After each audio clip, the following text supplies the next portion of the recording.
Welcome back, folks, to the Get a Grip on Life podcast. On today's show, I have Tahnee Woolf and Alan David Reed, and they're going to tell us about the 10 terrains of consciousness. You know me, I'll go in deep on this sort of stuff, so hopefully we can finish in an hour and a half. I hope so, because I got to go home to my kids. But anyway, if you want to start a podcast, because most podcast listeners out there, a lot of you guys are thinking, and gals are thinking, hey, you know what? I'd love to start a podcast. I got a great idea about this. Starts at getagripstudios.com. Scotty's here in the office every day. You can call us, go to the website, check it out, fully virtual around the world, or even in studio. That's right. You're allowed to now. Without masks. That's right. You can social distance in Get a Grip Studios. That's correct. So folks, go to getagripstudios.com. That's where it all starts. Welcome to the show, Alan and Tahnee. Hello. Great to be here. How you doing? Very well. I took the quiz. The 10 terrains quiz. And I am in the reflection-based terrain, and I'm in the mastering phase. Okay. What does that say? Does that mean like I'm 9 out of 10 or 8 out of 10? Or is there some sort of ranking? Well, what we're showing here is how you're relating to yourself as infinite consciousness on one level. And it's really looking at how you're perceiving the world, because each of these terrains is seeing things through a different lens, a different filter, a different set of colored glasses even. And how you perceive the world, how you value things, your belief systems all come from your terrain. So what we're assessing here is how you are really relating to reality and to life. And the terrain that you've come out at is about halfway through this continuum. It's called the reflection-based terrain diamond.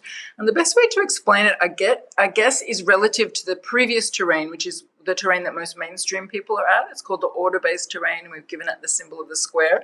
Those of you who are watching on video, you can see these 10 icons, which we created to really kind of bring to life in a visual story these 10 terrains, these 10 different paradigms, different ways of relating to reality. And if you're listening and you're not watching on a video, you could just jump onto 10terrains.com and look at these icons so you'll know what we're talking about. It's TENTERRAINS.com. So you'll see the terrain which has the symbol of the diamond. So square, the previous terrain, is very much about contributing to society as a kind of upstanding member of society who feels a sense of safety from being part of a smoothly running system. These tend to be people who might do the same job their whole life. They want to play a role in society. They tend to believe what authority figures say and partake in the consensus reality of what the collective thinks. And people at Diamond, the terrain after this, are very much coming from a place of, I'm going to decide my own identity. I'm not going to do what society tells me or my parents told me. It's very much, I'm choosing who I am. I'm choosing who I'm going to be in the world. I'm choosing my path. And it tends to be a terrain of lots of innovation. It's like pushing over the square. We're going to modernize the square. We're going to update the square. We're going to overthrow the square. So this is a terrain of revolutionary thinking, systems overhaul, creativity, upgrades in culture, like all the stuff we're seeing in our world, because our world at the moment is, as a collective, is at this terrain diamond. So that's why we're seeing so much questioning of gender identity, everybody striking their own path, and a lot more of an individual approach, consumer focused and customized, rather than sort of everyone buying the same car produced in the same factory. It's a very individual-focused terrain. And a lot of the big breakthroughs that have happened in social systems, in culture and technology have come from people at this terrain who are very forward-thinking and innovative. But if you're a spiritual-focused person at Diamond, you're probably going to be someone who's very focused on growth and expansion, raising a vibration. This terrain is really about growth, isn't it? Would you say that? Well, growth, progressive, you think of, like, you hear the term progressives or liberals, that tends to be where people are looking to kind of be more forward thinking and look into the future. So yeah, they're progressive in their thinking. So that's progressive in probably three main areas that we've identified. Modern would be progressive in the sense of technology, and there's cultural creatives, which are more progressive in the arts.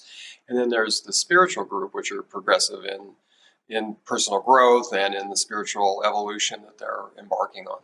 And really, the sense of safety for someone at the reflection-based terrain doesn't come from being part of the system like it does at Square.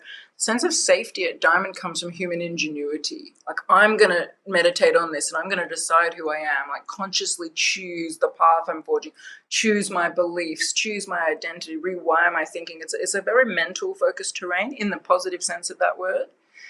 So does any of that resonate with you, with where you're at? So yeah, I'm an entrepreneur. I have I've started many businesses. So it's an accurate description. What I found, what I think when I listen to you guys and on my podcast and speaking to other people, we all have a definition of words problem. In our day and age, words are so loaded, with all manner of assumptions from different people. So to say progressive, I've never been called progressive in my entire life, although I would say that I am very progressive. That if my own self-description of myself, but most people would not describe me in that manner. So it's an interesting way that, even though you're sending me some test with questions you can take two paths. You can take two paths, right, on these questions that you send. And neither one's a bad path. I kept waiting for a negative, right? But it was just, oh, do you describe yourself like this? And you sit back and you think, huh, or like that. And you're like, well, what do I want someone who's going to read this to think of me? You stop that because neither one of them is actually negative when you're filling it out. And so it's interesting that I walked, the psychological test path or the 10 terrains test path, and it was accurate. So that's interesting to me.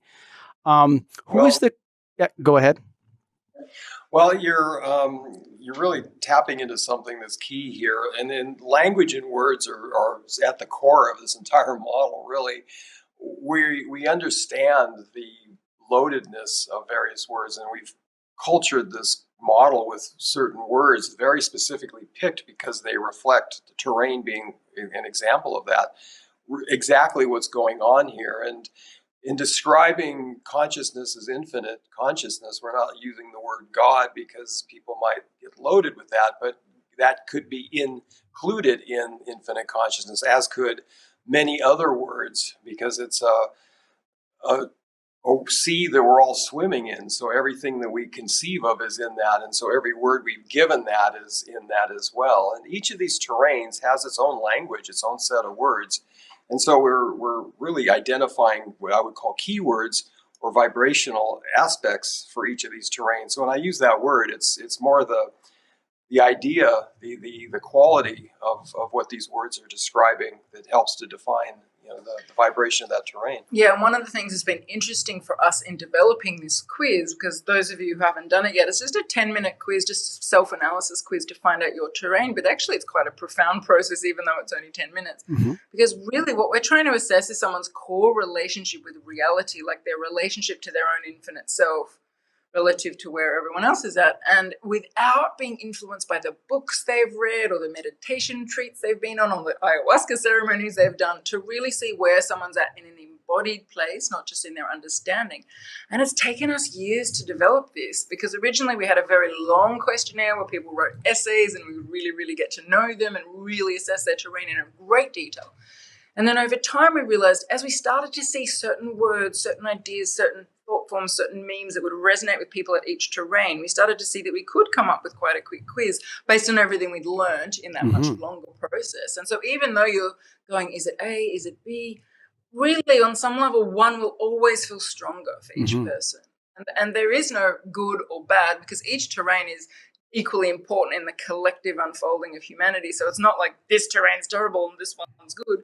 They're just like a different pair of glasses you're wearing that you're looking through. Like someone's wearing purple glasses, someone's wearing red glasses, and it's just filtering their reality through a different perspective. So they're just seeing it differently. So when you're doing the quiz, you're kind of being asked, which pair of glasses fits you better? Until eventually it comes out fairly accurate. And we found most people, because there's actually, after you do your quiz, You can get a report which is quite specific to your exact point in your evolutionary journey. Like you might be at diamond moving to circle, and it will give you a really good explanation of what that means, or what the challenges you're facing at this point in your journey, what the lessons are you're learning, what the gifts are that you can contribute at that point in your journey. Or if you're at diamond not moving to circle, just really in the pocket of diamond, it will give you quite a different report because you're learning different lessons at that point in your journey and different challenges and different gifts. And we find that when people read their report and sit with it, most people write back to us saying, wow, that really nailed me, like that explained a lot. But occasionally someone might get the report back and go, no, that's not right. But then they kind of sit with it for a few months. And then they often write back to us, say, it was interesting. I really thought I was in infinity, but came back at circle. But, I've sat with it for a few months, and it actually is true because it's not always easy to see our own terrain, because often we've read a lot of other stuff from different terrains and it's kind of influenced. It's also difficult to know yourself. And I think that, there's an old expression for business people or entrepreneurs. You can't work on your business when you work in your business. That's, in a way, you could apply that to yourself. You can't know yourself when you are yourself, because in a sense, like, it's difficult to and then some people they may not want to be a diamond. They may want to be a circle, right? And so there's that desire there. When I was doing the test, it was like, do I desire this or am I actually that? And I had to stop myself a couple times and say, no. This is how you are. Let's talk a little bit about words. What does consciousness mean? What are you talking about when you say that? Okay, well, self-awareness is probably a quick way to describe it. This entire universe, and this is where the mystics have always understood, but now quantum physics is starting to get to this awareness as well, that this entire universe is aware of itself. Every subatomic particle is aware of itself. They can put electrons, half the planet apart, and they can talk to each other simultaneously, faster than the speed of light across time and space. And this is going on for everything. And this is where we get the essence of telepathy and the ability to communicate with each other non-verbally and non-locally. And the divination sciences and dowsing, and something that I'm quite keen on, is that you can literally touch into things all over the place, because there is a simultaneity and there's a simultaneous connection everywhere at all times. And so what we're learning with this model as we evolve and grow through it is that we're not separate from each other. We're not separated from the trees and nature. We're actually all one element. And as you become more expanded, those lines blur and you start to get to the understanding that you're another me, and this tree's another me, and the soil's another me, and we're all one consciousness, which is essentially a self-aware. It's self-aware. And so how you describe that, well, that takes us into a long conversation of what the enlightened and mystics have been looking at, and the philosophers have been looking at. Like the various ones. I think, therefore I am. Well, it's really much more than that. You perceive, therefore you are. You're really an immortal being on a journey, lifetime after lifetime. And so we're really coming from a place of an infinite consciousness, and that's at our core. And yet we've forgotten that that's at our core. And this is a journey of remembering that that's who we are. And this is it. So if you imagine if you're infinite consciousness and you've got all the time and space in the world, and you don't need to work for a living, and you've got nothing better to do.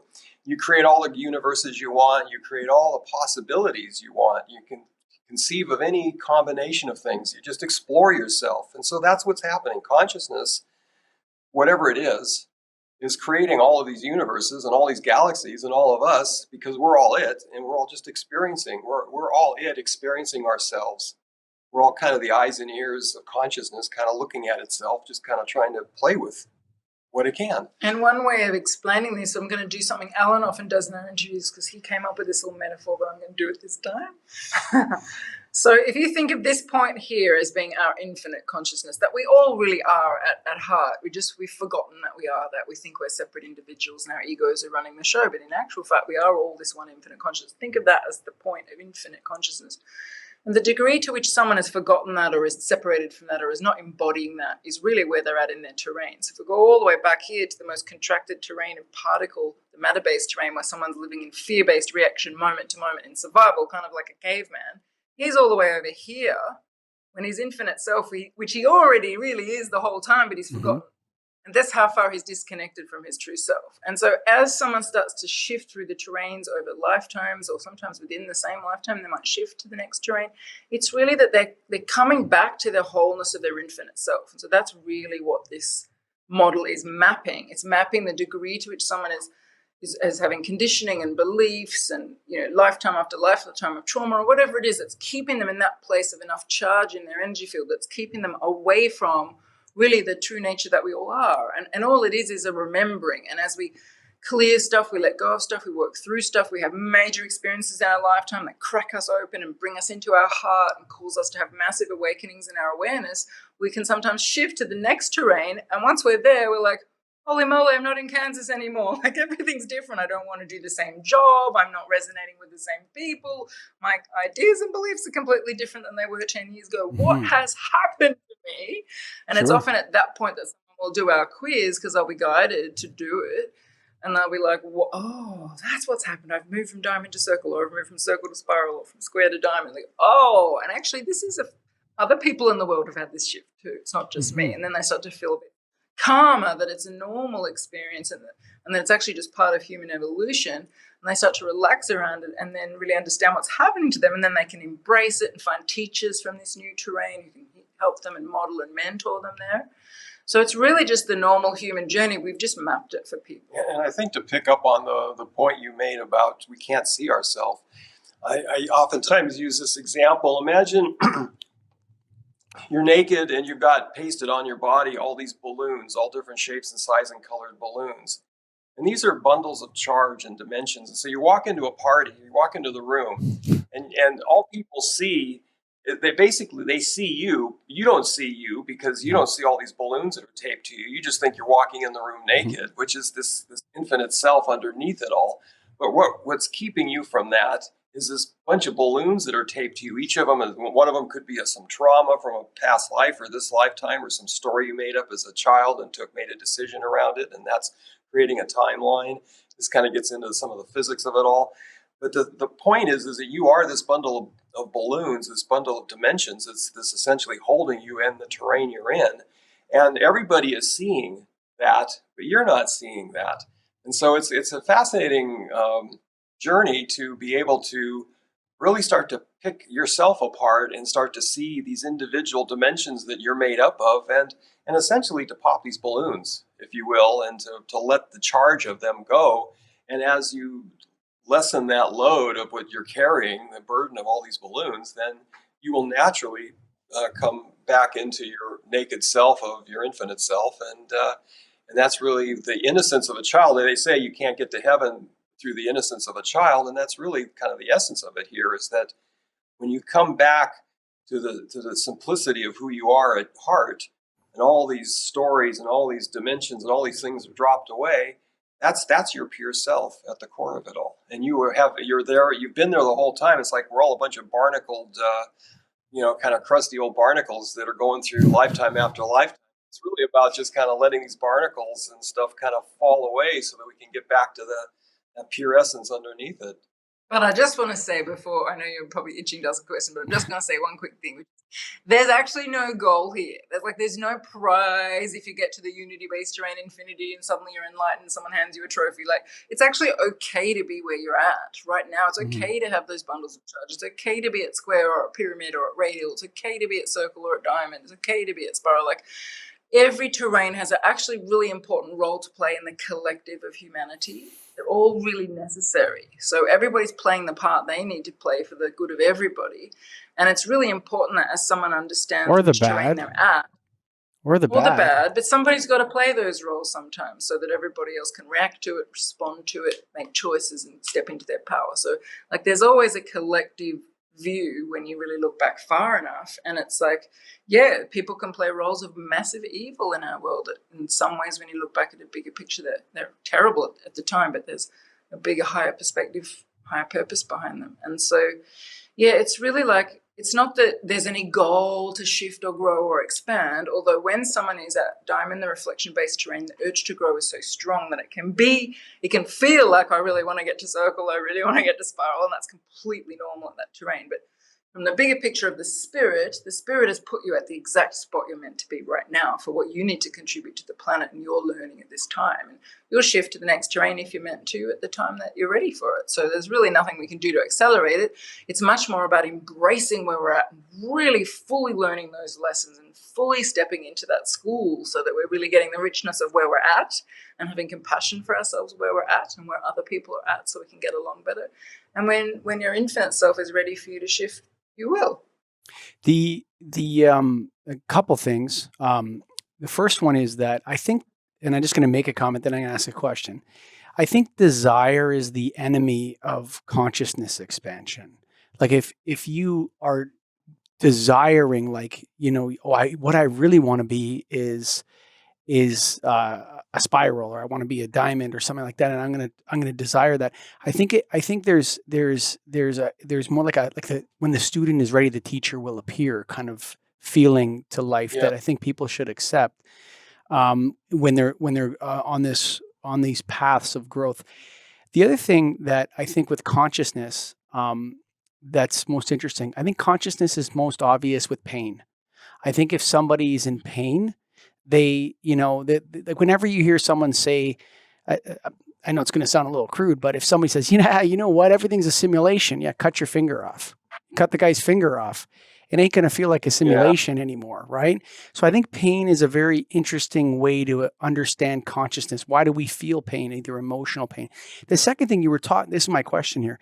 You were talking about those barnacles or those balloons or that kind of baggage that people have in their life from trauma. A lot of people are traumatized, okay? And traumatized, we are maybe the most traumatized now simply because of what we have access to over the internet, and people don't think of it as trauma, but there's a lot of trauma on the internet that people experience. Yes. What I would say is what I've noticed in my life is I think a lot of people like their pain. I think they enjoy their negative emotions almost as much as their positive emotions. I think that the idea of consciousness is like a sense that there's a sense of engagement. And it's easier to engage in the lower levels, or whatever if higher vibration is good and lower is bad, then the lower vibration stuff. It's very easy to engage yourself in that.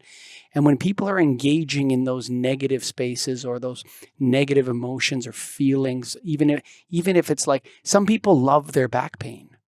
It defines who they are in their life, right? Yes. Oh, my back. Oh, Johnny's back's always sore. Everyone has to take care of Johnny because of his back. He doesn't want to cure his back. It's who he is. So how do you guys, when you're speaking to people, or is that true? Let me ask you, that's just my suspicion that people kind of in a way are attached to those barnacles. Depends on their terrain. Well, it's true that a lot of times people get a positive benefit, and everybody is doing this unconsciously from a positive benefit. If someone is having back pain and everybody's always taking care of them, they're getting attention, and so that's underneath it all. Why would they want to heal their back pain if they're getting all this attention all the time? So there's a point about desire that I think is really important that you brought out. Desire usually has a positive charge.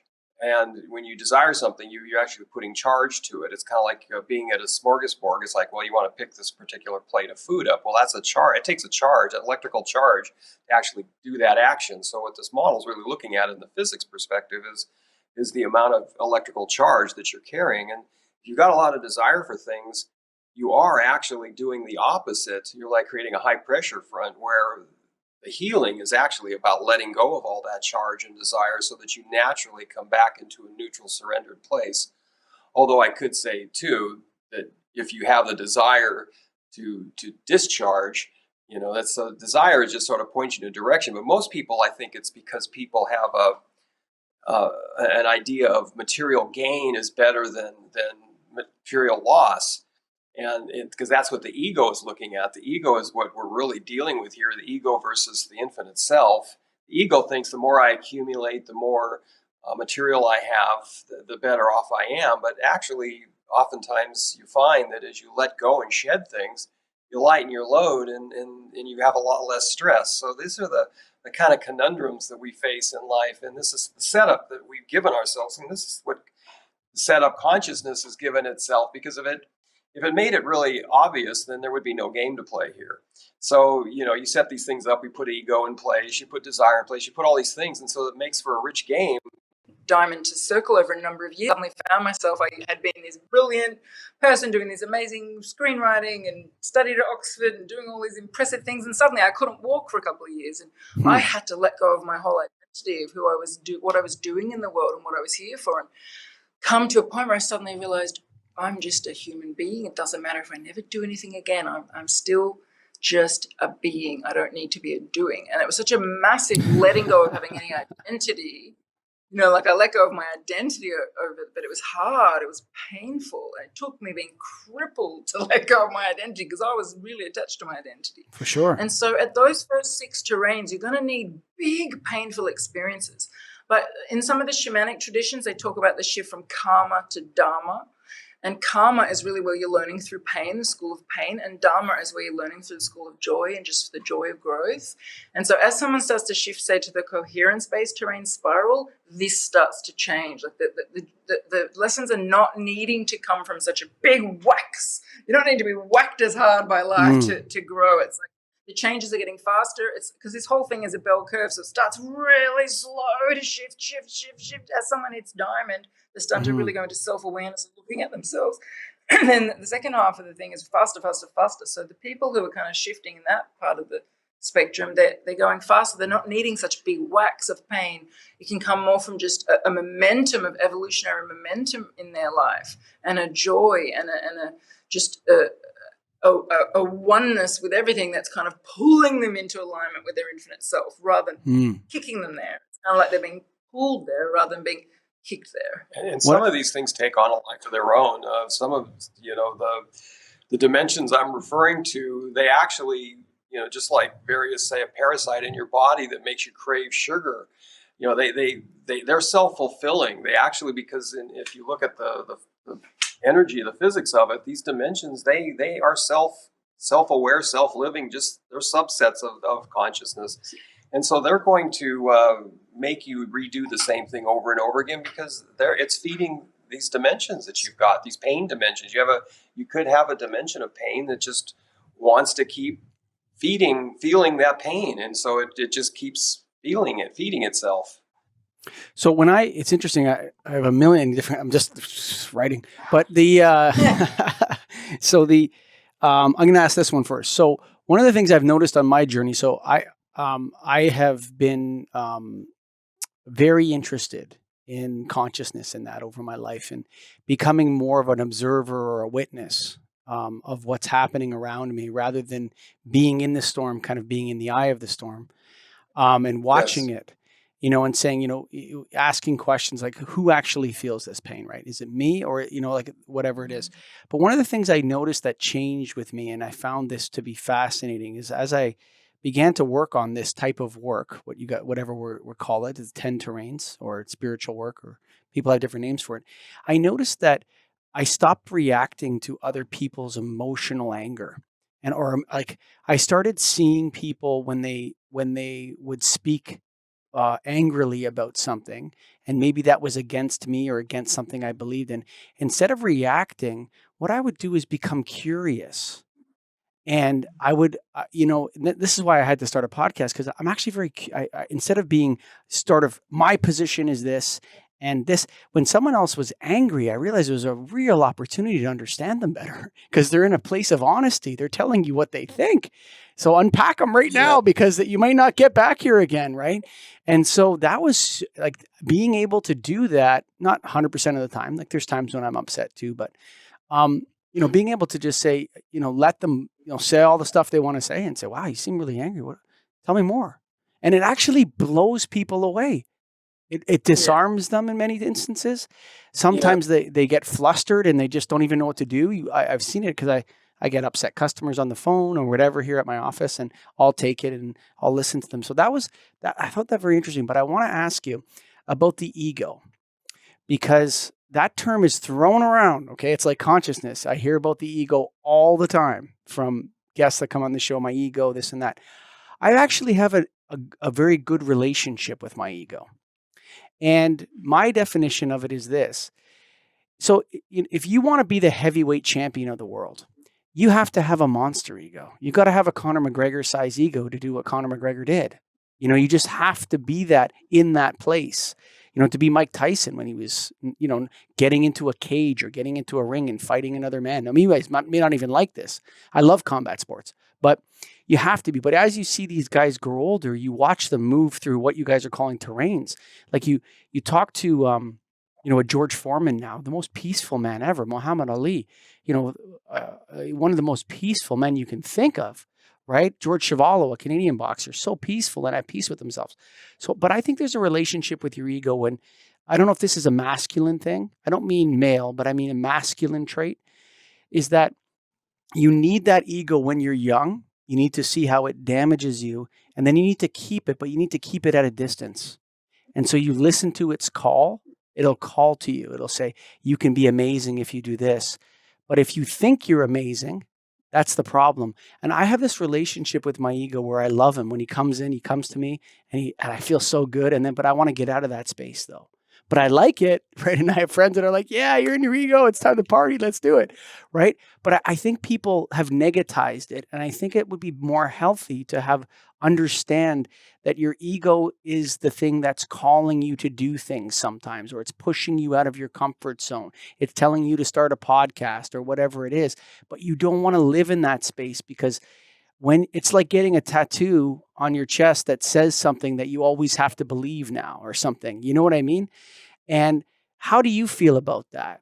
Like the ego as a separateness, but that you can live in sometimes and take and get out of at other times. Is that crazy? Well, no, it's not. It's actually really consistent with this idea that we live in a fractal universe. And so just like you have an infinite self, and this is your meat suit or your carbon-based antenna, this is, you're not even here. Your consciousness is non-local, and you're just simply an antenna receiving that, and this is like an avatar. Well, in that same relationship, the ego is just a sub-function of consciousness of yourself. And it actually, and this is really what the mysteries and the true spiritual teachings are trying to get across. The ego is a very important ally, but it's got to be in right relationship to the divine will, the divine infinite self that you are. And oftentimes you get the ego trying to fight. And I've been on this journey where it's like I've got this intuitive knowing, I have this gut feeling that's proven itself to be right 100% of the time. But then my ego, my mind wants to take and run off another direction, and I kind of get stung. And I realize, I should have maybe listened. So the key with the ego is to have it be in service to the greater knowing, the wiser elder that you have within yourself, the heart, the inner being. And that's where it derives its real power from. When it runs off like a wanton child just because it wants to go off, and it's going to get itself hurt possibly, and it learns from that. And so part of the lesson in life is to let the child run off, let the ego run off and get itself stung, and then it comes back and goes, whoa, maybe I should have listened to you and not done that. So there's a lot of benefit to it. And the other factor about ego is, because of what I'm saying, a lot of times people have a big ego because they are really in a consciousness of being separate from. And then that's where ego shows itself. It's like, well, you're over there and I'm over there, and we're going to react to each other and we're going to fight each other. And so that's when ego can be a negative.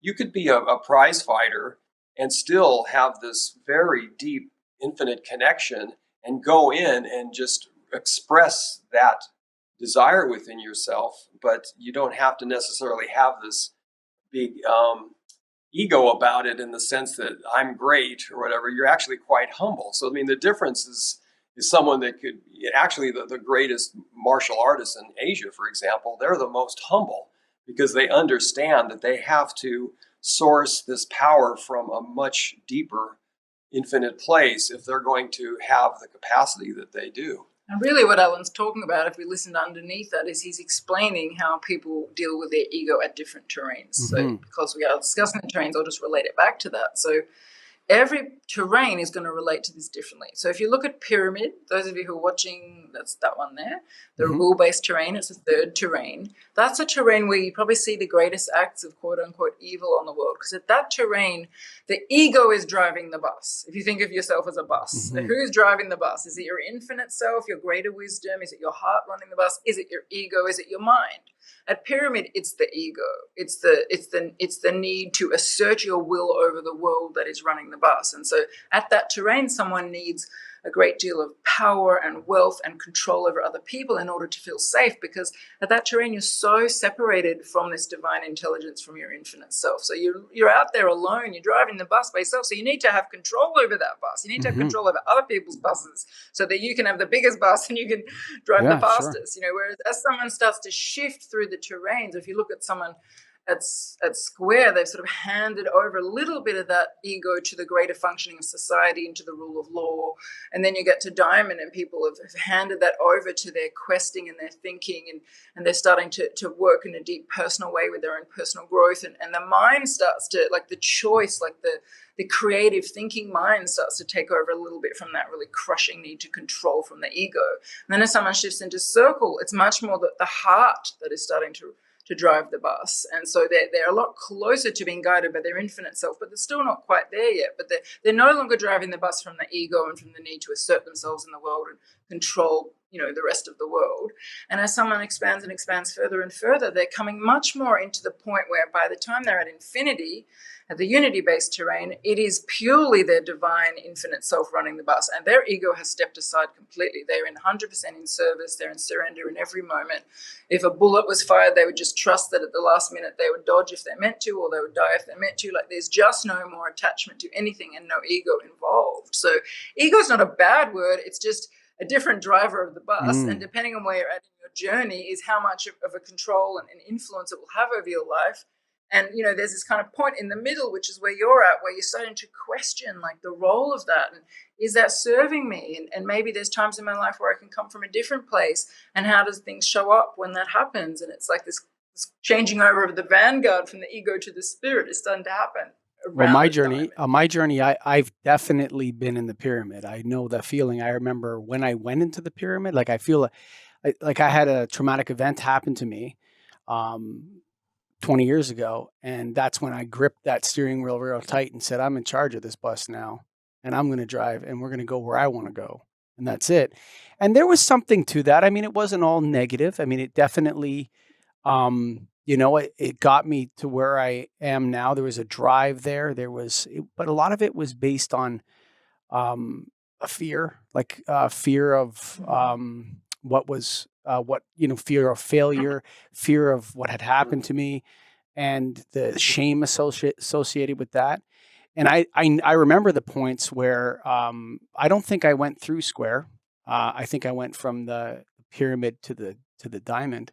But let me ask you about it's interesting that you've positioned them horizontally. I find that interesting because you somewhat speak of them as hierarchical in a sense. Like there's a quest here for some to move through these different terrains, and some may want to do that. Others may be doing it just naturally. But is there a hierarchy, or is it horizontal for a reason? No. We actually don't ever speak of it as hierarchy, but often people hear that. Yes. Because the culture is coming from a listening of levels and growth and ascension. Well, we don't ever say that actually if you listen carefully, because we don't see it that way. Because, you could come back into a new incarnation after having been an ascended master and choose to come in at pyramid to play a role there for the collective. So that's an empowered choice. So it's not that one's better than the other. Each terrain is playing a different role in the tapestry of humanity, and they're all necessary. So we don't see them as one higher, and there is actually no need to get to the next one. It's totally wherever your infinite self wants you to be for what you're to contribute and what you're to learn in this lifetime and what your journey is. And everybody's journey is really different. Like, some people will spend their whole life at one terrain because they've got a job to do there. Like there's something they're going to contribute. They're going to change some social system, or they're going to build something that could only be done by somebody who's really spent 40, 50 years in this terrain, learning this mystery school, this classroom, these lessons, these experiences. And other people's life purpose requires them to move through several terrains. Like Alan and I, in order to develop this model, we've had to shift through these terrains ourselves. Otherwise, we wouldn't be able to explain them to anyone. So, there's different people's life purposes require them to have different kinds of journeys. So it's really important. But from the perspective of the infinite, like if we step back to a perspective from toroid or infinity, the fractal-based terrain, or the unity-based terrain, everything is showing up just in this moment as a reflection of the sum total of all your charge. So that there is only ever this moment. So there's not really any moving from one to the next. That's just how our linear human brain sees it. So it really depends where you're looking from. But in terms of whether one's better than the other, they're all equally important. And in fact, it's kind of like thinking about your age. Is it better to be 25 or 28? They're just different. Is it better to be 32 or 42? They're just different. It's the same with your terrain. So one way that is a nice way to think about it is, imagine you're in a spaceship and it's on the ground. And while it's on the ground, it can just see a few trees in front of it. And then the spaceship lifts a little bit higher, and now it can see the town, maybe the forest behind the town. Then it shifts a bit higher, and it can see now that there's an ocean, and there's all this forest, and then it goes out of the stratosphere, and now it can see that there's a planet, and it's round, and it's 3D.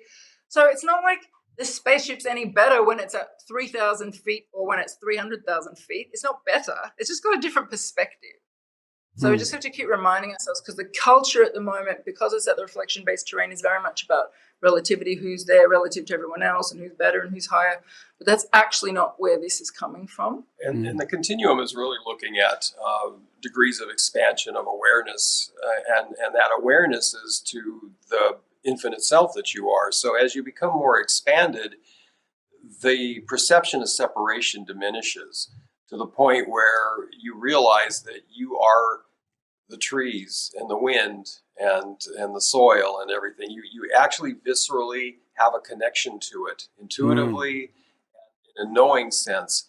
So there's a complete integration, a unity. Is what we call it, the unity-based terrain, because you are in unity with it.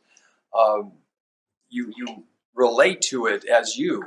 You don't see it as apart from you. And so this is a growing process that people are on. They start out oftentimes seeing their family members and nature and everything as separate from themselves.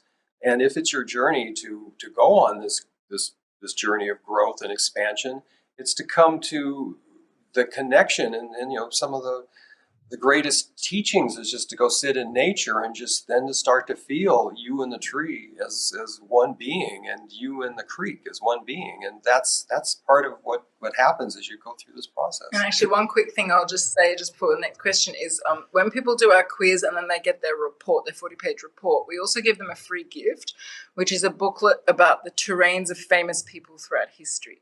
And so you'll see like a group of people at Pyramid, and a group of people at Square, and a group of people at Diamond, and you see them at each terrain, and they're all amazing, and they're all people that we admire and that everybody looks up to. But when you see them all in a group, you kind of realize, oh my God, they are coming from a similar place to each other, actually. And they're very different from that group of amazing people. They're just totally different. And that really makes it very clear that they're all equally amazing, but they're just amazing in a different way.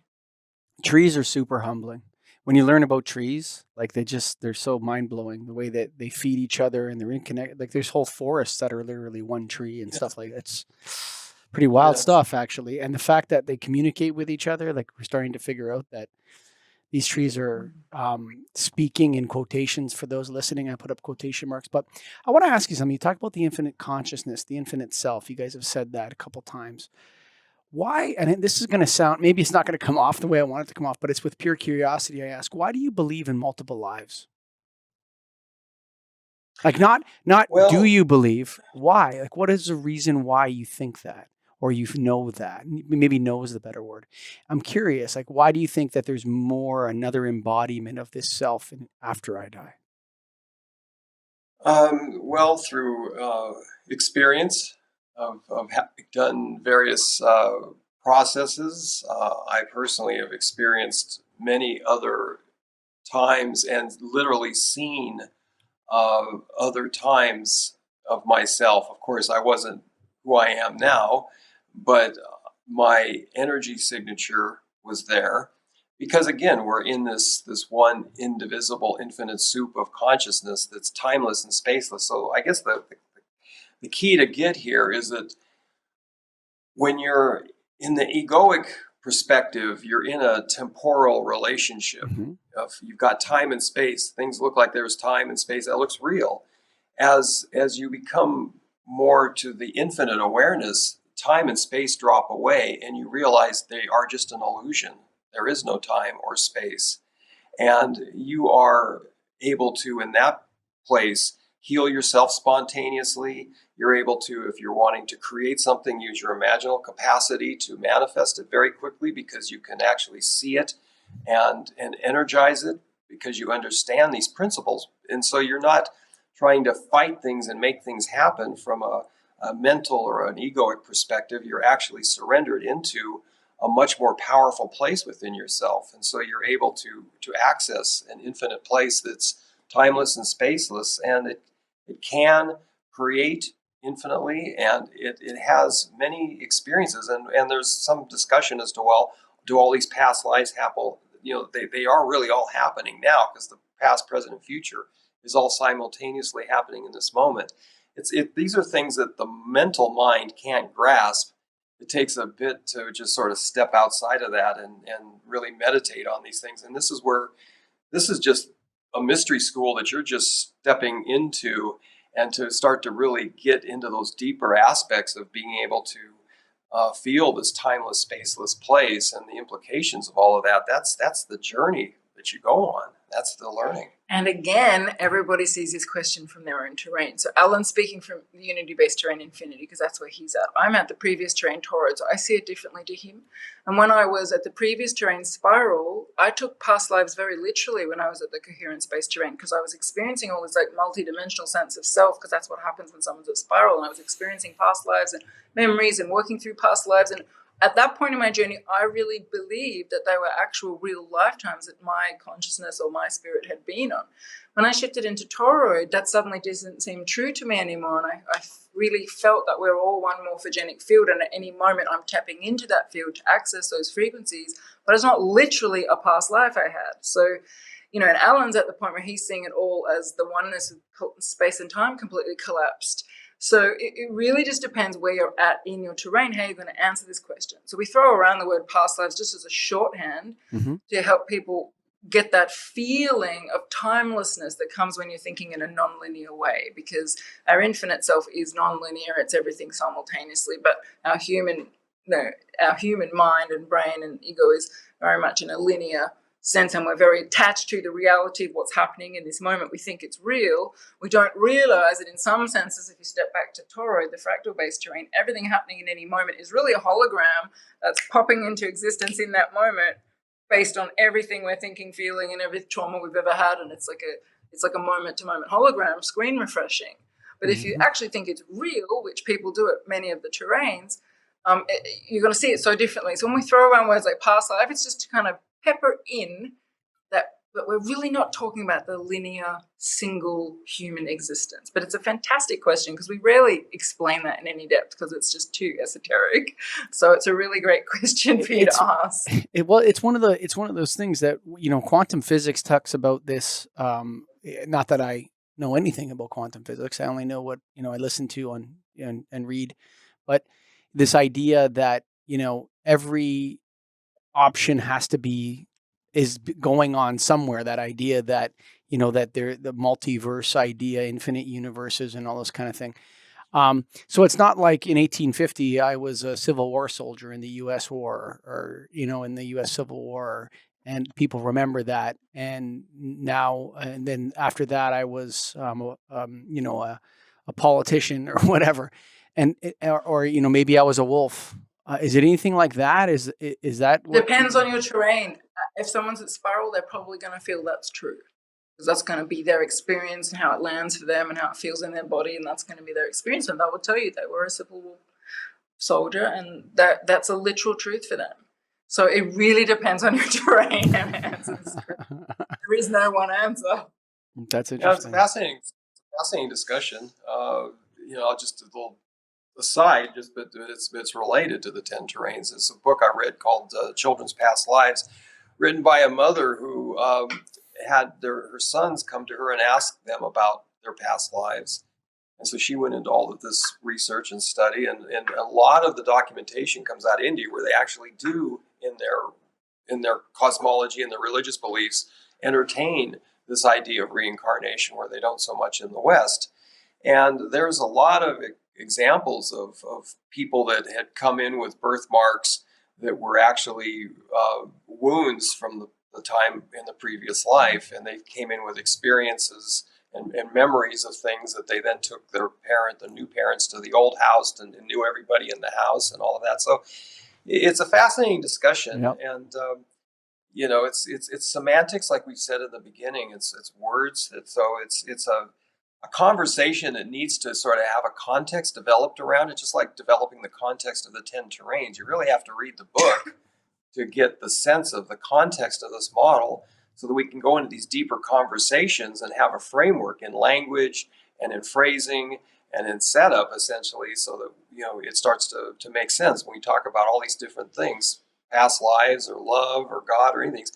Everybody's got a different sort of perception, so you've got to kind of start out by framing these things so that we can then have a conversation that we can communicate it around. The fear is a big problem in our world right now.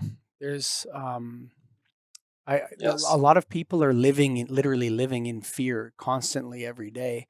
I have a family member who unfortunately has a mental illness, and she hasn't left her apartment in 6 months. Which is very tragic, Mhm. and so we have this fear is not being eased in any way by any leader in any Western country that I know of. I think in many ways it's being exacerbated. How can people deal with this? In this, is every terrain different from this perspective? I mean, there's a lot. Oh, yeah. There's a lot of pressure to conform to a new normal, and that pressure is coming from fear, and that's a very powerful force. I'm not sure if it's healthy. What are your thoughts on that? Well, this whole model looks at this idea that these first 5 terrains are fear reactive, and then the other 5 are sort of love responsive. So, in a way, what you're doing at this extreme is running from fear, and here you're running to love. It sort of tips it the other way. Mm. The, there's certain controlling factions on this planet that have been around for millennia that understand the nature of fear and the power of fear. And Pyramid is primarily where that's living, as is Radial. And a lot of the religions, essentially, they put the fear of God into you. They don't see it as a loving thing. They see it as a thing to be afraid of. And so there's a tendency to enculturate and to reproduce and to keep this fear living. And these leaders are, by design, I unfortunately feel, causing this fear conversation, this narrative. They control through a narrative of fear because they know people. This is Machiavellian, really, if you go back and read his work, that they control through fear. And people react to that fear and want to run from it. So that's one way to control people. And that's what Pyramid's doing, is essentially it's just who has the most fear narrative is going to basically be the one in control. And so that's why that's being promulgated. And it's not healthy. And yet we have to learn to not, it's kind of like The Wizard of Oz. That movie has so much metaphor in Sure. it. I literally could take that movie apart as a cosmological study of the 10 terrains. When they finally got to the point of not being afraid of the big fiery head and the narrative, Mhm. and then they just said, whoa, wait a minute, no, we're not afraid of you. And then they realize it's just this guy behind a curtain that's kind of pulling strings, and they just like, okay, you should be ashamed of yourself. Well, when you can finally sort of take the juice out of the fear and step back and go, okay, wait a minute, this is all being created in my mind. This is all being, this is a fiery head that's being shown to me. And I'm buying this story. I'm buying this narrative. And everybody's buying the new normal narratives and all these narratives. They're being put out there on purpose. once you can step back and go, wait a minute, this is how I'm being now reconditioned. You start to take the charge away from that, and this fear is charge. This is what keeps you separated, because there's a lot of charge in fear. And so this is how you are separated from yourself, because you're living inside of this fear. And we just made a video. Those of you who are listening, after this, go and jump on our YouTube channel. Just look up 10 Terrains on YouTube. We've done some really interesting videos. And one that we actually just published yesterday is exactly on this point of what's happening on the planet right now. Because we keep being asked it in interviews, and we realize actually we just need to make a video about it. And we really did talk about this. How there's kind of like Alan used the words, a Star Wars-like battle taking place right now between the forces at Pyramid, which are trying to control the world through fear, and then the greater force of our infinite self, spirit, God, whatever you want to call it, that's actually trying to heal everybody back to our true state of unity. And what's happening at the moment is there's so much agitation, because we're actually at the very beginning of a collective global shift of terrain, of the collective prevailing terrain of the West, is at the very beginning baby stages of shifting from diamond to circle, which may take 40 or 50 years. But this massive stirring up at the moment is causing so many people in their individual journeys to be spun into fear and reaction and triggering, and their shit's coming up and everyone's like discombobulated. Now that's a space where some shifts can happen. And when millions and billions of people are spinning around in fear and the whole thing's being agitated as a collective, there's a lot of shift happening, and the gravity of that is actually starting to shift us as a collective. But the way that fear is playing out is very different at each terrain. So we actually made a series of YouTube videos recently about the coronavirus situation and how people at every different terrain are responding totally differently to the lockdown. For sure. And so if you're someone into the virus, if you're someone at square, the order-based terrain, your fear is going to be of the virus, something outside of yourself that is scary, and you're going to be in a lot of state of fear that you're going to catch it, you're going to spread it to other people, and there's going to be a real herd mentality in a sense to keep yourself safe by keeping the herd safe, because that's how people think at square. But you're also going to be scared of the people at Pyramid. The people at Pyramid, because the people at Pyramid are much more coming from self-interest. They don't care about keeping the herd safe, and they're going to be looting and rioting, and they don't care. So you're very scared of the people at Pyramid, and you're scared of the virus. At Diamond, people start to question authority, question the official narrative. Are we being controlled? Are our rights being taken away? Are we being forced into a new agenda? And the fear starts to become of the government and of the control forces, and again of the people at Pyramid for a different reason. And so, but it's still fear. Fear is still fear. And at Circle, people's fear is for the vulnerable members of society. How are the animals coping? How are the children coping? How are the elderly coping? And they're also in fear about what's happening to the environment. But at Circle, it's starting to shift really into love. So at that point, they're starting to feel, oh, the earth is getting a breather because everything's been closed down for so long. The pollution's fallen, the animals are coming back into the streets. Like people at Circle who've viscerally connected to nature starting to feel this kind of joy. And they're much more believing that their vibration of love will keep them safe. So they're no longer so much fearing the virus and fearing the government. They're much more, if I just can come from love, I'll be okay. And then at Spiral, there really isn't any fear, because at that point, someone's really feeling like, well, I'm creating my own reality from inside out. So whatever's playing out around me is somehow coming from my unconscious shadow, and they're working with themselves and they're working with their own thoughts. So yeah, everybody's different. But because there's such large numbers of people at Pyramid, Square, and Diamond, and Radial even, there's a lot of fear. And so there's a lot of agitation. And that's part of the collective shift that's just being nudged at the very baby beginning of that shift. Because the shift from Diamond to Circle as a culture is the shift from innovation and excitement and external achievement and identity and unique expression, which is all fabulous. But the shadow side of that is there's been a disconnection from nature, and the planet's suffering as a result. And there's a lot of depression, and people are disconnected from their own heart. And the shift as a culture that comes as we shift from Diamond to Circle, think of Indigenous cultures. They were at Circle, they're connected to the earth, they're connected to their heart, they're connected to their community. It comes into a much simpler life, where there's much more of a sense of community, and everybody's lifeboat is going to be looked after, and there's no real leader. We're all working together as one. And this lockdown that's happened and everything happening on the planet has thrown a lot of people into a state of stillness for the first time, sometimes in decades. They can't distract themselves, and they're having to face their feelings and how they feel about their family members they're locked down with, and how they feel about their job and their life. Now they've got a moment to actually feel and think. And so a lot of the people who were already in the process of moving from diamond to circle, that has sped up. We're seeing large numbers of people that are moving faster from diamond to circle because of everything that's happened this year. And that affects the quantum field, like the collective field. So we really are seeing this, even though it's incredibly uncomfortable what's happening at the moment, that it is for a higher purpose of collective evolution. So I hope it really so. always depends where. I hope so. But at the same time, I don't share so much your positive outlook. Maybe because it's my outlook maybe shorter term than yours.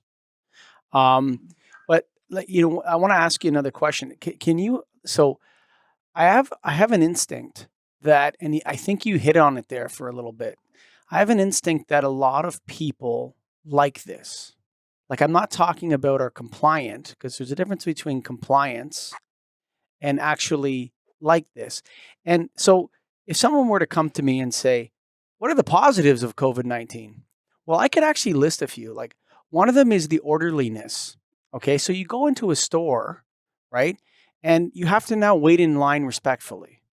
And nobody can butt in front of you, and everybody's being polite and giving. I mean, I don't think we need 6 feet in the future, but I mean, it's nice that you go, here's the line, you go into the store, you go get your stuff, and then you get in line politely and you wait. I think like that people were getting a little wild, with butting and this sort of, so there's an orderliness.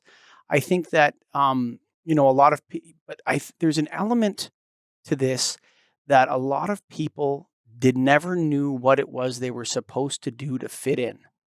And now they have this path where they can just embrace this lockdown, put masks on in their social media pic. Like, to me, when I see someone with a social media pic with a mask on, I think, man, you're saying something, like you're sending a message with that. Exactly. Yeah, you're sending like a message to the world. Something's like, to me, and I, if you're listening to this and you don't like me anymore, that's fine. It's very bizarre for me to see somebody with a Twitter handle or a LinkedIn picture or Facebook picture wearing a mask. But there's an element where it's like, finally, I know what to do to fit in. Finally, I know how to be a good citizen here. No one has ever told me what I should do. And now I got that. And it's such a relief to me. I literally, I don't know if that makes any sense at all. No, it makes total sense, because what you're explaining is how a person at the order-based terrain square feels in a diamond world. So our current world is diamond, but there's large numbers of people who are still at square, the order-based terrain, and their whole deriving relationship with reality is to be part of a smoothly running system and buy into the consensus reality to feel safe. But they're no longer in a Leave It to Beaver world where everybody buys the same car that's built in a factory and we have lifelong jobs. That suited people at square because that was the same terrain that they were at. So right now, if you're at square and your sense of safety comes from being an upstanding citizen, and there's no way to express that in our diamond culture where everyone's on an individual journey and there's all gender fluidity and everything. So right now, you're right. The people at square, I hadn't even realized it till you said that, but the people at square are like, oh, I can finally feel safe because I can now do something to contribute to my society and I can be part of the herd and keep everybody safe and wear this mask as a symbol that I am a part of something that's keeping us all. That's what they're wanting. But if you're at diamond, it doesn't mean anything to you. You're like, why are these people acting like sheep? You don't think that way, so you're not understanding them. But that's really, it actually is playing a role for that terrain at the moment, because, I hadn't really thought about it. I really think they love it. I honestly. They do love it. It's feeding a deep, deep need. It'd be a fascinating study. Try and get maybe 100 of those people that you see that have masks on in their Facebook pictures and have them all do the quiz. And I bet you'll find that the majority of them will all come out at square. Yeah. For sure. But they're also... So I lost you there, the last thing you said. Oh, I was just going to say, I've got a lot of close friends and family members at that terrain, and that is how they're viewing it. And there is probably some level, a deep sense of relief, because they are out of sync with the culture and the current culture in the Western world. And this situation is allowing them to feel safe in a way that allows them to express their actual terrain of consciousness. Like 100 years ago would have been much easier. What we should probably just add here for everyone is that each of these terrains are really a definition of safety needs. At each terrain, what you need to feel safe is unique and different. So as Tahnee's expressing, at the order-based terrain, somebody needs to feel like they are all working in a a consensus, the consensus reality that that's why they call it the mainstream, that they're all like a bunch of minnows swimming together. And as they move, they all move together. And so that's how they feel safe. They feel just like if you go diving and you see a bunch of minnows, they're all feeling safe because they're all kind of working as a group. Some other group of fish may feel safe because they're doing something different, but they're all motivated from a need to feel safe. Well, humans, animals, we're all the same in that sense. We're all moving and motivated from a need to feel safe and not get eaten effectively. And so that's what each of these terrains has its own coping mechanism and safety mechanism, and what it perceives it needs in order to not get eaten, basically, I guess is one way to say it. I'm going to tell you an anecdote, and I want you to, and then I'm going to follow it with a question. Okay. So my father-in-law is from Poland.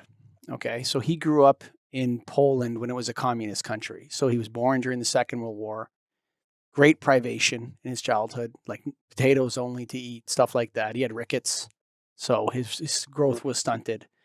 But I wouldn't say longingly, but he speaks admiringly about some of the things of socialism in Poland.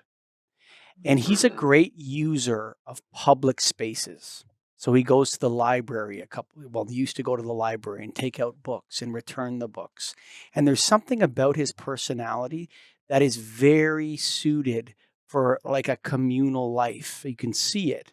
He thrives in the idea of a library and returning your books on time and using the public recreation system that's available to him. And he walks to work, and he believes, he takes very seriously, using less garbage. Like, he's very connected to his community.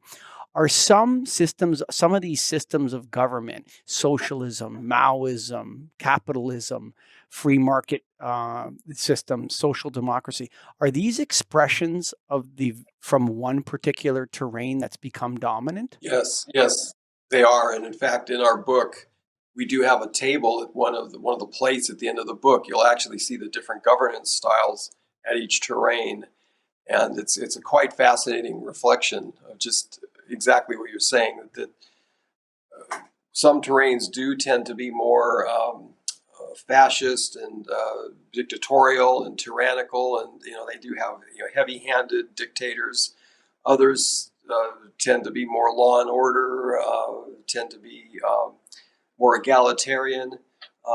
Others, they're all different. They're all motivated from different underpinnings, and so therefore the systems that are going to grow, because the terrain is really the conditions upon which something manifests. Mm-hmm. If you look at the land, different trees grow on different terrains, and that's those trees grow because of that, the nature of that terrain. Well, the same with political systems or financial systems or legal systems.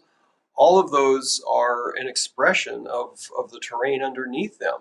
And so what we're living inside of now is a set of legal and financial systems that have been generated from the pyramid. When we were the prevailing terrain of the planet was pyramid, and yet we're now moving to where we could be having direct democracy and a whole lot of other things with the technology.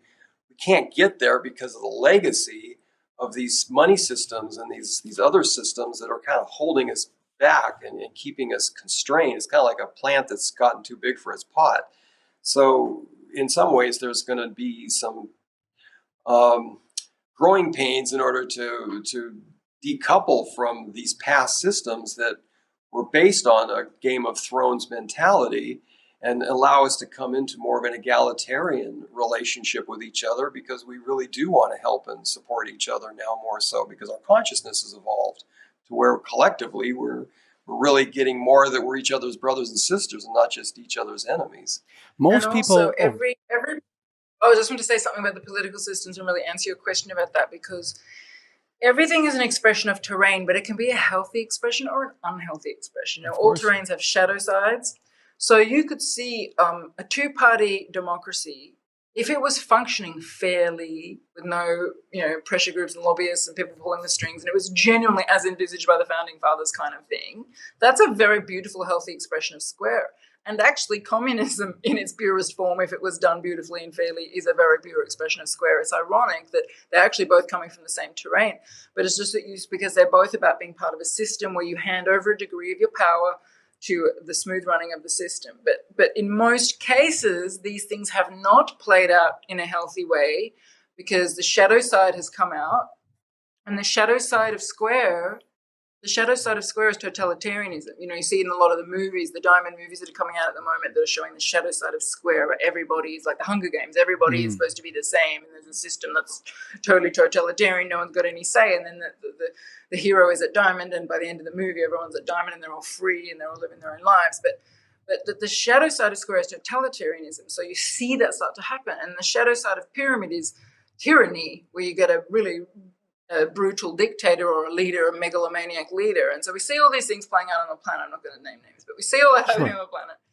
And so it's not really the terrain that's the issue, because there can be healthy expressions of these terrains. It's just that the shadow of humanity comes up often when we get into a political issue, and then there's money and there's power and there's people at pyramid pulling the strings, all that kind of stuff. But it's really useful to understand, because a political system at diamond is actually very different to both communism and two-party democracy. A political system at diamond, if we had one, is much more direct democracy, like they talk about in ancient Greece, where every member of society has a chance to influence everything in every moment. Everyone's making decisions moment to moment together.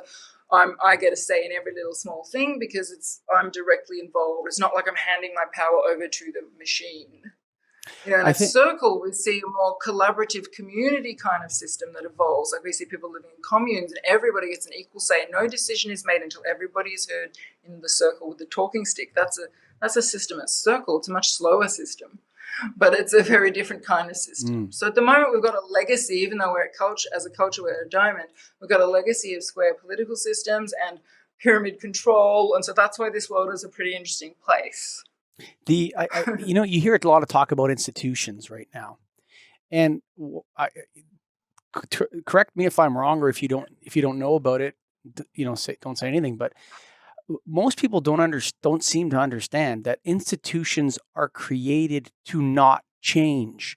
That's why they're institutions, right? So that they're created to resist change. That's exactly why they were built. And a lot, like you told, we got to change the institutions. Like that's almost like you have to replace the institutions.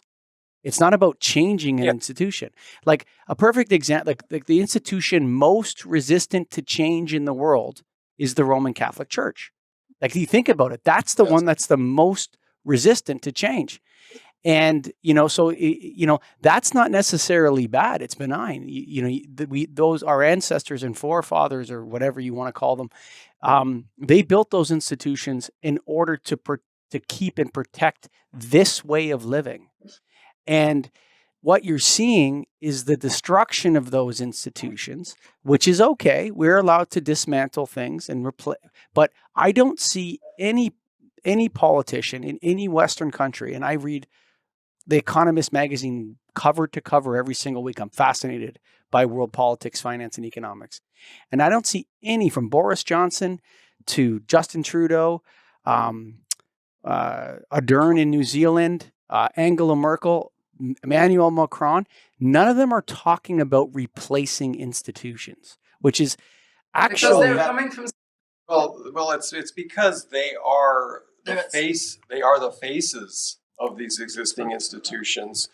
And so therefore, there was a point you made before about where we were talking about the shadow side of these, why leaders aren't doing the kinds of noble things they should. In the past, leaders were selected because of their nobility to be upstanding and to do the fair thing and to not be corruptible. And so, someone who had valor and nobility, and these were the people that were selected to make a decision at square for the good, because they put their own interest to the side. They were actually being noble. Today, you've got basically politicians that are bought by lobbyists that are corrupt as the day is long. There are faces for these existing institutions. And so you're not going to get the world you're looking for when you look to the past, which is basically what you're looking to by these institutions or by these existing leaders, because they are all basically picked from within these institutions. They've risen up inside of them, and then now these institutions have put them as their figureheads, as presidents and premiers and judges. So what you're dealing with here is an old guard that's been millennia long that's trying to keep its power. You've got a planet that's waking up and trying to heal and grow and become more loving and caring for the environment.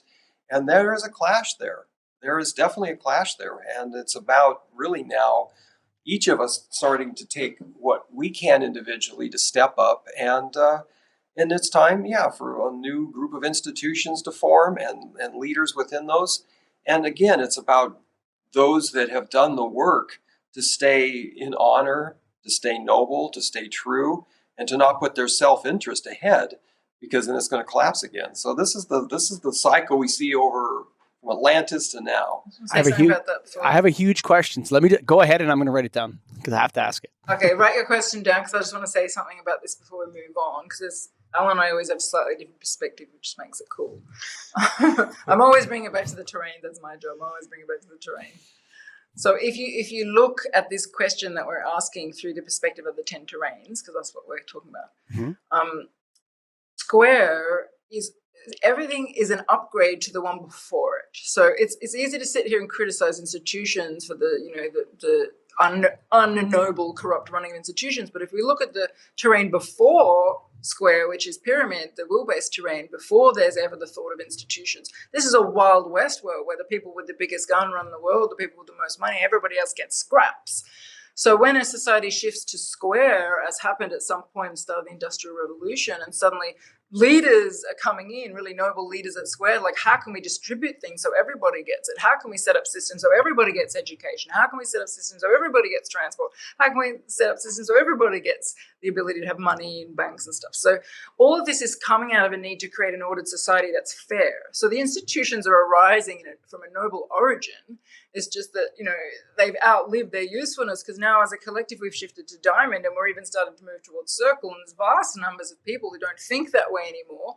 But it's only at diamond that you'll be asking the questions you're asking, because at diamond someone's going, well, hang on, these institutions are we need to just dismantle them and replace them with things that work now that are better. But someone at square doesn't think that way. They're just a little bit stunned because they feel the need for institution, but they can see that it's not running fairly, but it's a challenging situation. So most people at square, if they want to repair this, would want to go into the institution and try and improve it, heal it, take it back to its original roots, get rid of the corruption. But they're not going to want to dismantle it or replace it, because they're still at a point in their journey where they need to feel that they're part of a smoothly running system. And an institution is very important for someone at square, because at square it's all about replication and longevity and everybody having access to the same rules and the same things. And so you could see why for them the thought of getting rid of or abolishing an institution or replacing it with something totally new would be terrifying. But for someone at diamond, it's like it's a deal breaker. It's like, we've got to get rid of this old guard and bring in new ideas and bring in new systems. So it's a clash of terrains here, what you're talking about. So democracy, I've said this a couple times to people, and I think democracy works absolutely perfectly. But the problem with it is that people get the leaders they deserve. And so, that's what happens, with democracy. And I was talking to my son a couple days ago, and he said, Dad, you don't seem to like a lot of politicians. And because I talk to my kids about politics, and I don't hate politicians, but I certainly can be critical of how they are. And he said, tell me a politician that you liked. And I couldn't think of one in my lifetime and I said, the problem, son, is that, if you had 100,000 people in Toronto for 3 days in front of Queen's Park, burning their masks, okay? Do you know how quickly the mask mandate would be gone? It would be gone the next day. The next day, the premier would come out and be on stage with a new scientist, and he'd say, you know what? We figured everything out differently. Now we don't need masks anymore. People, don't worry about it. You guys are really upset about this, eh? But they watch the situation. They're not kings. They're trees swayed in the wind. They're wardens, in a sense. They actually are not there to be bold leaders. Most of them are opportunists. And if the wind blows this way, They look at their interests and their supporters, and they reform their position based on what they're hearing in order to preserve what they've captured or the gains they've captured. If the wind blows this way, they all quickly blow the other way. And I find this very depressing for me, because there's no way out of that. I don't see a way out of that. Actually, I do. I don't see a way out of that peacefully. When I look at how do we get out of this trap, I only see violence. And what's happening in the United States right now is very dangerous. The way those two sides have separated from each other now and are just unable to discourse at all. And I don't want to go into, like you said, names and ideas like that, but it depresses me a lot when I think about it, because I don't see a way out. You guys? Well, I give a lot of thought to this very thing. And, with politics, you've got polarity. It's in the word pole. Mm-hmm. And so polarity has got two extremes. And poles, which they take all the time, are trying to measure how people are swinging, how this pendulum is swinging between these two extremes. And so you basically, like you said, you have politicians that are taking polls to measure the pulse, to know how to sway in the wind. And that's exactly how they're governing. They are exactly what you said. They are wardens. They're wardens for power factions that really have an agenda to just maintain control, and whatever keeps the people happy. If they need this and they need that, a pyramid, then you'll give it to them. What you're really asking for, and this is where someone who becomes more expanded starts to step into, is what I would call statesmen. What we've lost is what history has shown is what I consider to be statesmen, people that stand on principle. And that's when you get to Torrid, you get to these more expanded trains. You're really sourcing from a principle of life, of consciousness, of what is in the highest good of creation. And so a statesman is going to stand on principle, and they will stick their neck out on principle. They will fall on their sword on principle. They will say their truth on principle. And you can agree or not agree with them. You can elect them or not elect them. But at least they are stable. They are taking a stand. They basically, it's really in the stand that the statesman is representing. And that's what we don't have is statesmen, or women for that matter, that are that are living from principle. And you do get minor politicians. They're all over. There's these I would say statesmen or small politicians. I won't call them politicians. Statesmen are people that are trying to service. People of service that are trying to be elected, but because they don't have the money and the depth and the established institutions to kind of put them in the media that own, the institutions own the media too, that they don't really get their message out there. But there's a few here in Australia that are going around in a bus, trying to talk to people individually. If every person had a chance to hear their message, you would find that they would get a whole lot of votes. Mm-hmm. Mm-hmm. I'm very passionate. So I started a podcast. I'm primarily work in the lighting industry, and I run a trade association in the States. I'm in Canada, but in the States, called the National Association of Innovative Lighting Distributors. And we just signed a deal with the International Dark Sky Association. And I'm super passionate about it. And I want to ask you guys about this. I think light pollution is maybe the most important issue that of environmentalism that we face. And the reason why is I think a lot of people engage their consciousness when they see the stars. I think so many people that I know have a very mystical, spiritual experience when they go to the wilderness and they see the stars. And you look at human history, all the different architecture from the past that's aligned with astronomy. And is there something, have we lost, and this is just your gut instinct, or maybe you guys know more about it than me, is there something lost in that primary, I don't think we're any different than the turtles that hatch out of their eggs, look up at the moon, and run towards the ocean. Or unfortunately, someone put an LED light over there, so the poor turtle turns around and runs into the parking lot. I'm just going to say something quickly. Are we as connected? Are we as connected to the stars in the sky that are millions of light years away as we are to the trees in the ocean and all that.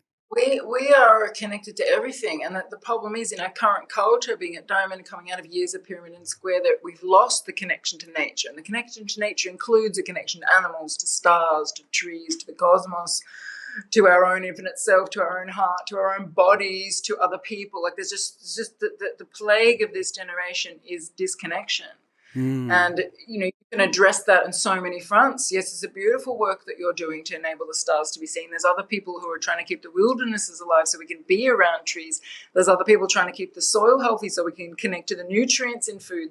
There's just so many people coming at this. And that's why I always trust the higher intelligence of life that is always coming through everything to create kind of, I guess it's like the imaginal cells in the as the caterpillar dies down. Imaginal cells kind of find each other and then they turn into a butterfly. Like everybody's playing their piece. Everybody's one of these imaginal cells, because we are starting as a culture, as we've been talking about, to slowly shift back towards circle, the connection-based terrain. At that point, we will be connected to nature again like the indigenous cultures were. But as a culture, we're still many years away from that. But that's the journey we're coming back to. And people like you who are starting to start movements in their own areas, whether it's light or it's food or it's soil or it's animals or it's the human body or it's our sexuality, they're all starting to take us on this journey back to connecting with nature, which is the part of the journey that brings us back from diamond to circle. Then beyond that, it's a connection to our infinite self and to our higher wisdom and all of that. But the primary shift that has to happen first is the shift back to our nature, to our connection with nature. So it's really the work you're doing is part of that shift, I would say. And the thing, too, is that we're all coming from this one infinite consciousness I keep mentioning. Nature is also of that. We are all of that. So we are all the stars. We are all nature. We are all the trees and the soil and the animals. That's something that the ancients knew very, very keenly, because they could sit with it. Since the introduction of electricity and technology and all of these EMF fields, there's essentially a parallel mimicry happening that has caused people to not really be able to connect to the tree or to connect to nature or to connect to the vibrations of nature. And even the insects, you can see this with bees and birds and whales, they're even having trouble navigating now because of sonar in the ocean, or the bees can't find their way home because of those pesticides, but there's EMF fields, there's the whole Wi-Fi stuff happening. And they're being transmitted on frequencies that are the frequencies that life is also transmitting on. So there's essentially a hijacking happening with EMF fields and frequencies of light and 5G, all of these things. There's a whole conversation I could be having around how life has its own set of frequencies that it works with, and technology has sort of caused us to lose that and disband from that. So, yeah, you're very right. There's a lot of things happening that are keeping us from, and so coming back to nature and stars is really what we need to be doing. Well, you think about it, we're with the sonar, we're basically screaming at the whales all the time and wondering why they're not there. I mean, that's how they hear it. It's like somebody's screaming at you with these pulses, right? They can feel it and it hurts them. I want to ask you guys about, so I have two more things. We're coming up on the hour. Can I take another 5 minutes or so? How do the 10 terrains play out? So I've often talked with people about, masculine and feminine. So not male and female. I think women have masculine traits and men have feminine traits. And there's like a space where men have more masculine traits and women have more feminine traits. But there's like a spectrum people can be on with respect to their personality, the way they go about life, and, disagreeableness, for example. Like I've been told, I took Jordan Peterson's test on who you are. If out of 99 people in the room, I'm the most disagreeable person in the room, that doesn't mean I'm a bad person. What's that? Yeah. Okay, there you go. Yeah. So I'm always same willing. Kind of brain. Yeah, same kind of brain. So I'm wondering, how does the feminine and masculine play out differently? Just those ideas, how do they play out in the 10 terrains? Well, they alternate. These terrains actually are very yin-yang in their construction. They alternate between masculine and feminine, and individual and collective. And so for example, order-based terrain, that is a feminine terrain that's collective. So the collective terrains tend to be more feminine because they tend to take more of the whole into consideration. The masculine terrains, which is the penetrative principle, are the individual terrains because it's kind of just going on its own, so to speak. And so at the will-based terrain pyramid or the reflection-based terrain diamond, for example, those are both individual and masculine in the fact that they're projecting themselves.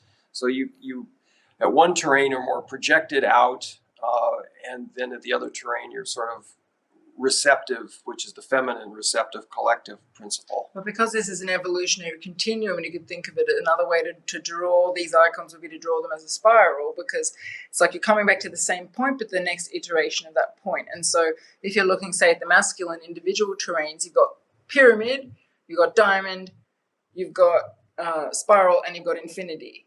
And they're each expressions of individualism and the masculine energy, but in completely different ways. Each one's a progressively expanded iteration. So at pyramid, you've got I guess you would call it the unhealthy masculine. It's very much about asserting your will over others and making other people do what you want, and power plays, and it's the really kind of scary masculine we've seen in history.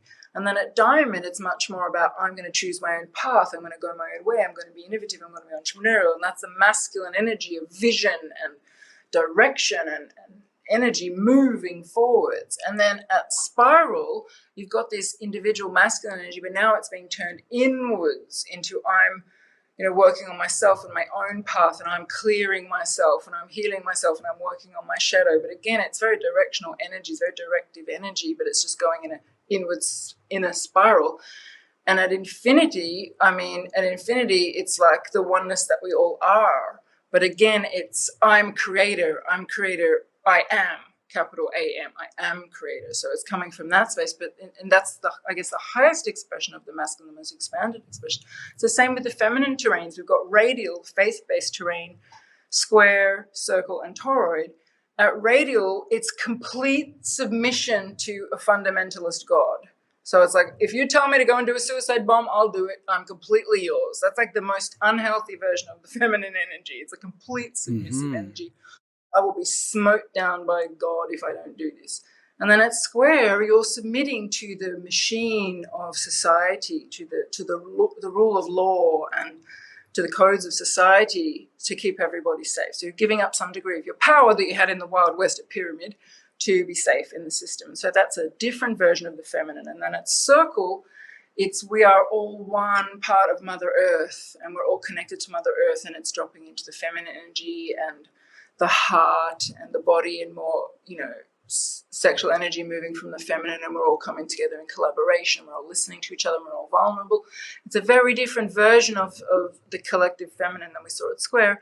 And then at toroid, it's really I'm now submitting to my own higher knowing and to the playing out of the collective field and the highest good of all, and I'm tapping in a really receptive way to the higher intelligence coming through me from the field. But it's still very feminine, but it's a very different expression of the feminine. So each one progressively expands. Yeah, it kind of goes from this end you're disempowered, at this end you're empowered. So there's truly at when you're in alignment with your infinite self, you're in your power, and at the other end you're kind of like a flap on a sail, just kind of flapping loose. There's no power to it, just flapping. So in a sense, it's just wherever the wind's taking it. So it's a continuum, and there's polarities across this continuum in every way imaginable. Tahnee, I'm going to make a comment before I get to my last point. I'm going to tell you right now, you're probably going to want to comment on it. So get ready, okay? I don't think there's enough talk of the evil queen. I think women are way more powerful than men. I think their spirits are stronger. I think that it's a myth. I don't think male power is a myth in that definition of today or whatever it is, but I actually believe that women are significantly more powerful than men, that can move mountains in comparison to men. But that being said, I think the evil queen is not talked about enough. We understand what the tyrannical king is like. Okay, we know, Adolf Hitler is a perfect example. We know history is filled with the tyrannical king. You can read about him all through history. But the evil queen, to me, her greatest expression is to smother people. To this in the name of the evil queen smothers her children and doesn't let them grow up. The evil queen does not let them leave the nest. They have to stay in the nest. And that's like that protective instinct has gone out of control, and that's the expression of the evil queen. I think we're living in the age of the evil queen, not the tyrannical king, which is so popular. That doesn't mean that men, what I'm saying is the expression of lockdowns and maybe extended, and we can argue about whether it's needed or not. That's a totally different conversation. But what I'm saying is the state removing liberty from people and imposing upon them measures to keep them safe is an expression of the evil queen for sure. The evil queen is the unhealthy. The evil queen is the unhealthy masculine playing out through nurturing, but it's still masculine energy. Control, protection, then masculine energy. So we see it personified in a queen because it's a woman's body in literature and character and cartoons or whatever that's playing that. But it's still the unhealthy masculine. So the unhealthy masculine is about dominance, protection, provide, protect. So, communism run rampant into totalitarianism. That's still masculine. Like the masculine energy is provide, protect. Smother is the extreme of the unhealthy masculine. It can be a. I don't know. I think we need a whole podcast to discuss this one, because. But there are expressions of the unhealthy feminine which are just as powerful, just as strong. No one ever talks about them, though. Nobody ever talks about them. Do they? Yeah. Oh, certainly. Well, I'm in a culture where we're in a community at Circle, and there's so much discussion here of the unhealthy feminine and unhealthy masculine. The unhealthy feminine is just complete submission and allowing other people to control you, and and just doing one of the interesting, being powerless and having no direction and just flip flopping. I mean, that's the unhealthy feminine.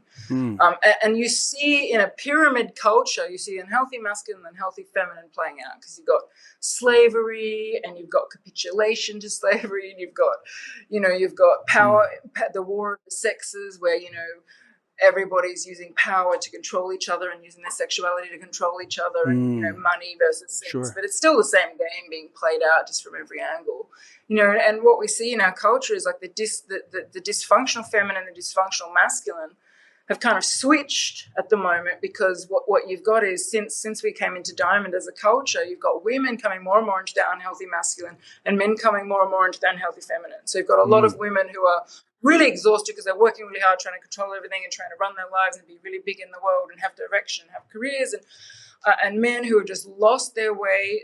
This is only generalization, obviously, but Sure. not so clear on their path anymore, and don't really know how to be a man anymore, and what's their role, and there's no role because women are emancipated now, and what's the role of the masculine, and everything's kind of gotten thrown out of balance in an unhealthy way. And then there's a lot of people around the world who are doing work, usually as they're moving from Diamond to Circle, they start to do this work on how can I come into my healthy feminine as a woman, and as a man, how can I come into my healthy masculine? And then as they start to shift into spiral, it becomes how can I have a healthy combination of the two within me and bring them to harmony, to balance? And so a person at spiral is working on their healthy masculine if they're a woman, and their healthy feminine if they're a man, and they're all coming into alignment, and then they can kind of dance together, especially if they're in a relationship. Sure. Healthy aspects. Well, we also wonder why people are having trouble dating. Like, you think about it, like people are having trouble. They need apps to help them, right? And I think it's a reflection of what you said. We're over time, but I want to ask you guys one more thing. Okay. I could interview each of you individually, actually, both so fascinating. Thank you for doing this. I had a person that's close to me that was struggling and decided to go to a ayahuasca retreat in Peru or Costa Rica or Peru. I can't remember where it was. It was I think it was Costa Rica, actually. And he said it was the most unbelievably healing, moving experience of her life. And, I know nothing about that, but I'll tell you what I've read. Like Johns Hopkins University is experimenting with psilocybin medicines for people that are dying, and reporting that people, it's really helping them expand their consciousness. What are your thoughts on the ayahuasca, the Great Mother, or whatever they call her, and these type of?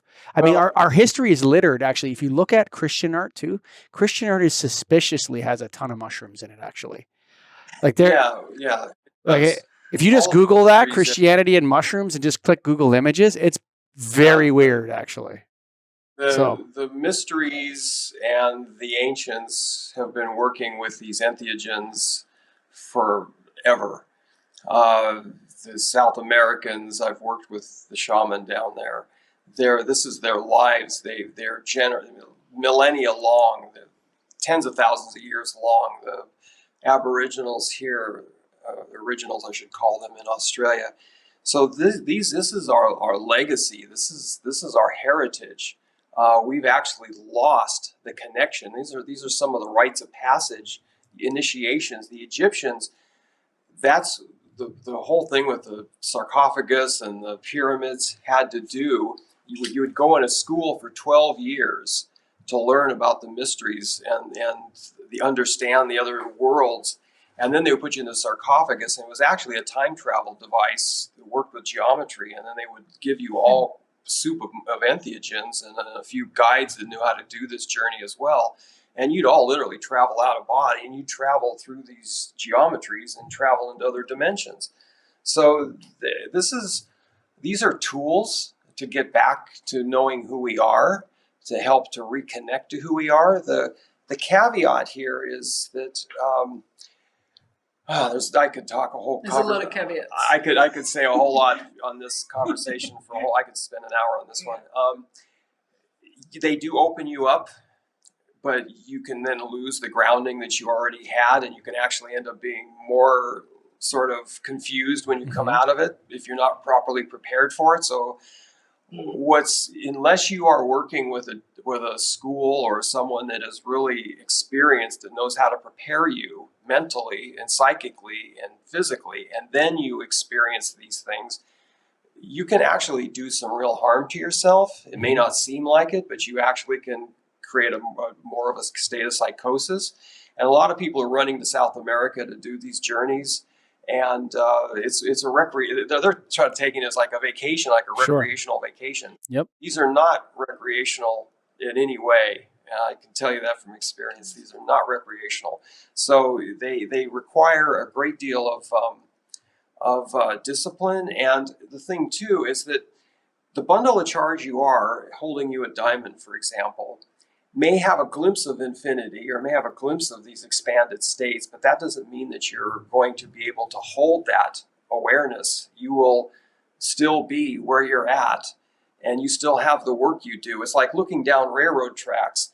Yeah, you can see down the other end, but that doesn't mean you're there. You still have to walk down the track to get there. And that's the mistake most people think, is they have this, they have an awakening, they have this momentary glimpse of spaceless, timeless, infinite consciousness, and they think, well, now I'm enlightened. It's like, well, no, you've had a glimpse of what's possible. You've got a glimpse of what's down the tracks, but you still got a journey ahead of you before you can actually be that, and that could take you literally the rest of your life. And also, just to follow on what Alan's saying, as another caveat, and I've got a lot of friends in ayahuasca over the years in the kind of community I live in, but they're all coming to it from different places because they're all coming to it from a different terrain.